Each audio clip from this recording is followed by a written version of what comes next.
विधानसभा चुनाव है और अब पुलिस प्रशासन बिल्कुल चौकन्नी और सख्त नजर आ रही है, क्योंकि गैंगस्टर चंदन मिश्रा हत्याकांड से जुड़ी एक बड़ी खबर हम आपको अब देने जा रहे हैं। आरा में पुलिस और बदमाशों के बीच मुठभेड़ हुई है। मुठभेड़ में 2 आरोपी घायल हुए हैं। तो आपको हम जानकारी दे रहे हैं। एक और पुलिस ने 4 आरोपियों को कोलकाता से पटना वो लेकर आई, उसके बाद पूछताछ हो रही है और इसी बीच आरा में मुठभेड़ हुई है।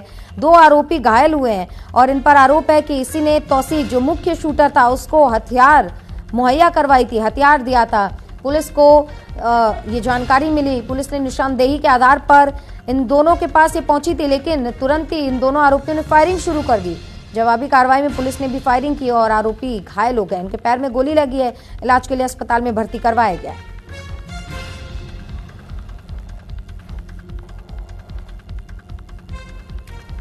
तो गैंगस्टर चंदन मिश्रा हत्याकांड मामले में पुलिस का लगातार एक्शन देखने को मिल रहा है। बिहार एसटीएफ ने पहले 4 आरोपियों को कोलकाता से पटना वो लेकर आई, उसके बाद अब उनसे लगातार पूछताछ भी की जा रही है। तो 2 दिन के ट्रांजिट रिमांड पर उन्हें पटना लाया गया है और उनकी निशानदेही पर ये 2 आरोपी जिनसे आज मुठभेड़ हुई है, पुलिस उनके पास पहुंची थी, लेकिन मुठभेड़ में अब ये दोनों आरोपी घायल है, जिनका अस्पताल में इलाज जारी है। और तमाम जानकारियों के साथ हमारे सहयोगी महीप राज हमारे साथ जुड़ गए हैं।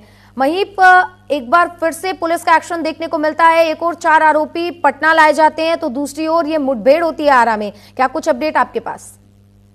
जी बिल्कुल, आपको बता दूं, अपने दर्शकों को भी बता दूं कि इस समय जो पटना का सबसे गहरा चर्चा का विषय है वो चंदन मिश्रा हत्याकांड मामला है और इसको लेकर सरकार की काफी किरकिरी हो रही थी। उसके बाद जिस तरह से एसटीएफ का गठन किया गया और उसके बाद एसटीएफ को लगाया गया, तो बिहार एसटीएफ ने लगातार इसको लेकर दबिश बनाई और लगातार जो इलेक्ट्रॉनिक गैजेट सर्विलांस हैं उनके आधार पर कोलकाता से 5 आरोपियों को गिरफ्तार किया गया। और जब तौसीफ खान, नीशू खान और उनके 2 सहयोगियों को लेकर पटना पुलिस जैसे ही बिहार एसटीएफ और पटना पुलिस पहुंचती है पटना, उसके बाद लगातार जब पूछताछ की जाती है तो पता चलता है कि जो 3 शूटर हैं, यानी टोटल हमने 5 शूटर की जो तस्वीरें दिखाई थी, उनमें से 2 शूटर को गिरफ्तार कर कोलकाता से लाया गया। 3 की तलाश जारी थी, जबकि 3 शूटरों की जो है उसके संबंध में जानकारी मिली कि वो आरा के बिहिया में ठहरे हुए हैं। उसके बाद बिहार पुलिस की जो एसटीएफ इकाई है वो लगातार दबिश और छापेमारी कर रही थी। इसको लेकर सुबह 5 बजे के आसपास जो बिहिया है वहां आरा के बिहिया में जो है एसटीएफ पहुंची और लगातार जो है वो दबिश बनाने लगी। जैसे ही अपराधियों को इस बात का पता चलता है वह और फायरिंग शुरू कर देते हैं एसटीएफ के ऊपर। जवाबी कार्रवाई में जो है एसडीएफ भी आत्मरक्षा में जो है वह फायरिंग करती है। उसमें 3 अपराधी बलवंत, रवि रंजन और अभिषेक जो है यह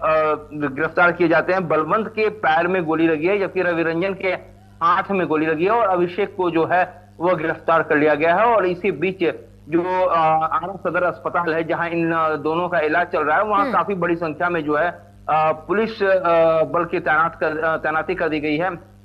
साथ ही साथ हम आपको बता दें कि जो अभिषेक मिश्रा, माफ कीजिएगा, चंदन मिश्रा के जो पिताजी हैं, उन्होंने बलवंत के नाम पर भी जो है वो एफआईआर दर्ज करवाया था और उन्होंने कहा था कि फायरिंग में बलवंत भी है। तो अब साफ तौर पर यह सामने आ गई है कि जो शूटर करता थे, जो 5 थे, उनमें बलवंत और रवि रंजन ये दोनों शूटर हैं जिनको पुलिस ने गिरफ्तार कर लिया है। अब तक टोटल 3 शूटर यानी तौसीफ, बलवंत और रवि रंजन, इन तीनों को बिहार पुलिस ने जो है वो गिरफ्तार कर लिया है। बिल्कुल जाहिर सी बात है महीप, जिस तरीके से पुलिस अब घटना के बाद एक्टिव होती हुई नजर आ रही है, अगर पहले ये एक्टिवनेस पुलिस ने दिखाई होती तो शायद पटना राजधानी में इतनी बड़ी घटना ना होती।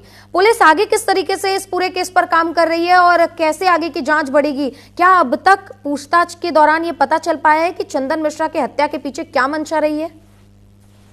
जी बिल्कुल, ये जो है गैंग का मामला है। कहा यह भी जा रहा है कि जिस तरह से शेरू खान का नाम आया है, चंदन मिश्रा का वह पहले काफी पुराना दोस्त हुआ करता था, मगर चंदन मिश्रा की गिरफ्तारी के बाद लगातार जिस तरह से उसने राज उगले, वो सरकारी गवाह बनने को तैयार हो गया, उसके बावजूद जो उसकी उम्र कैद की उसको सजा दी गई अपहरण हत्या के मामलों में, उसको लेकर शेरू खान जो है वो काफी नाराज चल रहा था, क्योंकि शेरू खान के चंदन मिश्रा और शेरू खान एक समय बहुत अच्छे दोस्त हुआ करते थे और पुलिस लगातार दबिश बना रही थी कि आखिरकार शेरू और आपके गैंग में कौन कौन है, कहां कहां हैं, कितने लोग हैं।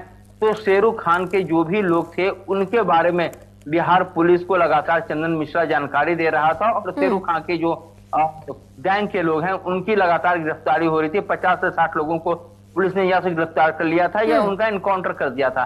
ऐसे में जो है अब शेरू खां भी जो है वो बदला लेने के लिए तैयार था और इसके बाद उसने लगातार जो है चंदन मिश्रा की रेकी करवाए और तौसीफ को जो है वो 10 लाख रुपए दिए, यानी तौसीफ खान को 10 लाख रुपए दिए। उसके बाद तौसीफ के जो मौसेरे भाई, माफ कीजिएगा, मौसेरे भाई नीशू खान, उनके घर पर यह सारी रणनीति तय होती है कि कैसे जो चंदन मिश्रा है उसे मारा जाए। और चूंकि शेरू खान का जो घर है, आवास है, वो आपको बता दें कि पांच हॉस्पिटल से ठीक सटा हुआ था और 15 दिन की जो पैरोल पर है उस पर चंदन मिश्रा बाहर आया था। तो सबसे अच्छा मौका यही था कि जब चंदन मिश्रा के पास कोई सिक्योरिटी नहीं थी, चंदन मिश्रा खुला था, इलाज कर रहा था, तो इसी मौके का लगातार जो है अपराधी फायदा उठाते हैं और चंदन मिश्रा को जो है एनकाउंटर में माफ कीजिएगा, चंदन मिश्रा की जो है वो हत्या कर दी जाती है। बिल्कुल महीप, क्योंकि आप बिहार में मौजूद हैं, आप पटना में मौजूद हैं, ऐसे में लगातार जो बिहार में ऐसे अपराध की घटनाएं सामने आ रही हैं, प्रशासन की ओर से ऐसी घटनाओं को रोकने के लिए, नाकाम करने के लिए क्या अब तक की प्लानिंग की गई है? आने वाले दिनों में विधानसभा चुनाव में ऐसे भी आम लोग अपनी सुरक्षा को लेकर कई सवाल खड़े कर रहे हैं। कई बार उनके अंदर भी ये शक हो जाता है कि प्रशासन अगर बड़े बड़े लोगों का ध्यान नहीं रख पा रहा, बड़े कारोबारियों की हत्या हो रही है, तो ऐसे में हमारी रक्षा कैसे होगी? प्रशासन इसको लेकर क्या तैयारी कर रही है? ये लगातार जो बिहार के मुख्यमंत्री हैं वो बिहार के गृह मंत्री भी हैं और ऐसे में लगातार जो है वो आपराधिक घटना घट जाने के बाद एक समीक्षा बैठक की जाती है और इसको लेकर जो है तमाम तरह के दावे किए जा रहे हैं कि आखिरकार अपराधियों को डर क्यों नहीं लगता, उनके ऊपर नकेल क्यों नहीं कसी जाती। इसको लेकर मीटिंग होती है, मगर अपराधियों के दिल में कहीं से भी पुलिस का कोई खौफ नहीं है। आपको बता दें कि RS भट्टी एक समय बिहार के DGP हुआ करते थे, वो अब केंद्रीय प्रतिनिधि नियुक्ति पर चले गए। उन्होंने पहला लाइन कहा था DGP बनते ही, अगर हम अपराधियों को नहीं दौड़ाएंगे तो अपराधी हमें दौड़ाएंगे। उनका जाहिर सी बात है, बिल्कुल सही कह रहे हैं आप, क्योंकि लगातार जिस तरीके से बिहार में ये घटनाएं सामने आ रही हैं, पुलिस प्रशासन पर कार्रवाई के लिए भी कई सवाल उठ रहे हैं और आम जनता भी अब ये सवाल कर रही है कि अगर बड़े बड़े लोग सुरक्षित नहीं है तो फिर आम जनता की जान का क्या? अब देखने की बात होगी कि चंदन मिश्रा के हत्याकांड मामले पर पुलिस अब आगे एक्शन किस तरीके से लेती है और कितने आरोपियों की आगे भी गिरफ्तारी इसमें संभव है। फिलहाल के लिए बुलेटिन में बस इतना ही।